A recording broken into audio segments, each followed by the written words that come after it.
Dans cette vidéo, nous allons aborder un sujet des plus importants dans la pratique de la promenade sur sentier balisé, plus communément appelé la randonnée.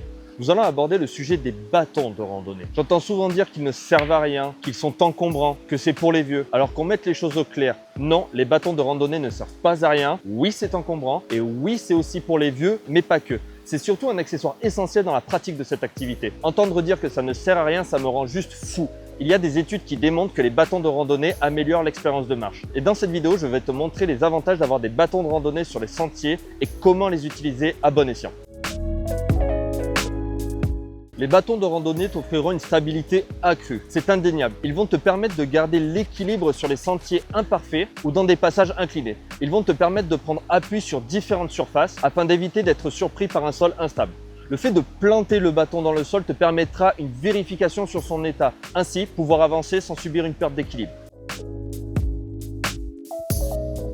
Les bâtons de randonnée permettent de répartir l'effort entre les bras et les jambes, ce qui réduit la pression sur les articulations, notamment les genoux, les chevilles qui trinquent vraiment. Surtout quand tu es chargé comme moi avec un enfant dans le dos pour un poids total de plus ou moins 18 kg ou un pactage bien rempli.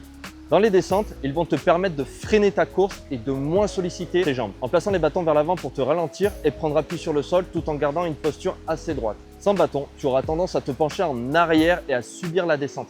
En montée, tu auras un ou deux appuis supplémentaires qui vont t'aider à franchir facilement des obstacles ou tout simplement t'accompagner dans les pentes raides en plaçant les bâtons vers l'avant et en prenant appui sur le sol tout en exerçant une forte pression sur les bras. Et sur le plat, je pense que ça a son utilité, mais je ne les utilise pas spécialement. Je pense que ça peut aider à maintenir un élan de marche, je sais pas. Si vous les utilisez dans cette situation, tout conseil est bon à prendre parce que moi j'en ai absolument aucune idée.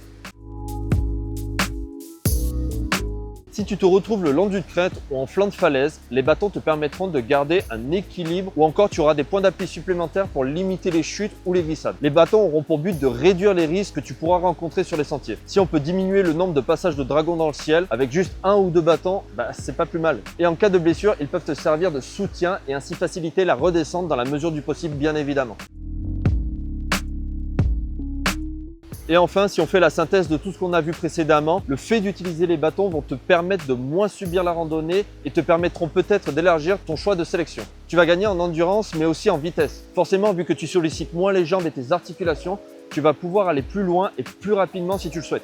Même si ce n'est pas une obligation, bien évidemment, la randonnée ce n'est pas une course, ça va de soi, chacun va à son rythme. Les bâtons peuvent aussi te permettre de frapper toutes les personnes que tu vas rencontrer qui ne respectent pas les règles des parcs nationaux. Bon, est-ce que tu as le droit légalement? Non, c'est évident. Mais techniquement, tu peux le faire, oui. Par exemple, ceux qui se baignent dans les lacs aux biotopes fragiles, ceux qui quittent les chemins balisés et qui piétinent la végétation fragile pour prendre des photos, ou bien les tentes plantées bien avant l'heure autorisée, un grand classique. Bon, bien évidemment, c'est de l'humour, je ne prône en aucun cas la violence. Changement de décor, on se retrouve chez moi, j'ai pas pu continuer à tourner à l'extérieur parce qu'il s'est mis à pleuvoir des trompes d'eau. Donc pour le bien du matos, j'ai préféré revenir ici. Revenons-en à la vidéo. Pour le réglage de tes bâtons, c'est très simple. Il suffit que ton avant-bras soit parallèle au sol et que ton coude fasse un angle à 90 degrés le long de ton corps. Pour te donner un ordre d'idée, moi je fais 1,83 m et mes bâtons sont la plupart du temps réglés sur 120 cm. Ça là, cette diablerie, ça c'est une dragonne. Ça sert pas à rien. Ça sert tout simplement à éviter que tu retrouves ton bâton 200 mètres de dénivelé plus bas. Parce que c'est des choses qui peuvent malheureusement arriver. Ton bâton reste bloqué dans une pierre ou quoi que ce soit. Le bâton, il part dans le précipice et tu le revois plus jamais. Mais ça ne sert pas que à ça non plus. La dragonne va te permettre de vraiment maintenir ton bâton contre toi et d'avoir un appui supplémentaire. Au lieu de tout simplement mettre la totalité de ta force dans ton poignet et dans ton serrage, la dragonne va te permettre un petit peu d'amortir les chocs et de pouvoir te reposer.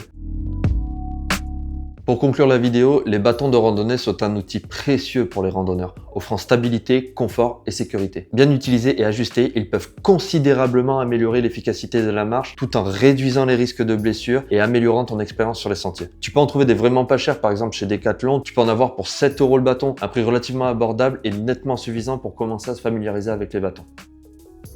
J'espère que dans cette vidéo, j'ai pu te faire comprendre l'utilité des bâtons de randonnée et à quel point ça peut être un allié précieux et indispensable. N'hésite pas à me partager ton avis dans les commentaires, savoir si tu es d'accord ou non avec tout ce que j'ai pu dire avant, savoir s'il y a des choses à corriger également. N'hésite pas à me faire un retour dans les commentaires. Si le contenu t'a plu et la vidéo t'a plu, n'hésite pas à t'abonner également à la chaîne, à mettre un like, à partager autour de toi. Et on se dit à très vite pour une prochaine vidéo. Ciao!